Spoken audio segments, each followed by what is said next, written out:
ఈరోజు నీ రుణభారం ఎన్ని లక్షలైనా సరే, నువ్వు నిజంగా దేవుని హత్తుకుని ఉంటే దేవుడు నీ రుణభారాన్ని తీర్చడాయన. హృదయాంతరంగాలు ఇరిగినటువంటి దేవుడు నిజంలో కార్యం జరిగిస్తాడు. Don't be anxious. ఈరోజు ఇదే మాట, భయపడొద్దు, మీరు చింతపడొద్దు.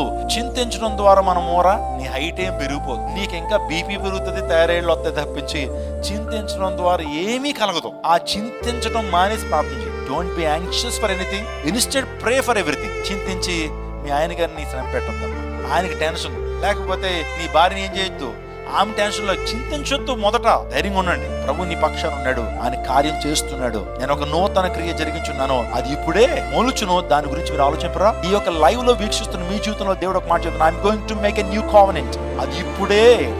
ఇప్పుడు నువ్వు ప్రార్థించుతున్నప్పుడే అది మొలుస్తుంది. మొలిచినప్పుడు ఆ మొక్క ఏమవుతుంది? రోజు రోజుకి పెరుగుతూ ఏమవుతుంది? మహావృక్షం అవుతుంది. స్తోత్రం చెప్పండి.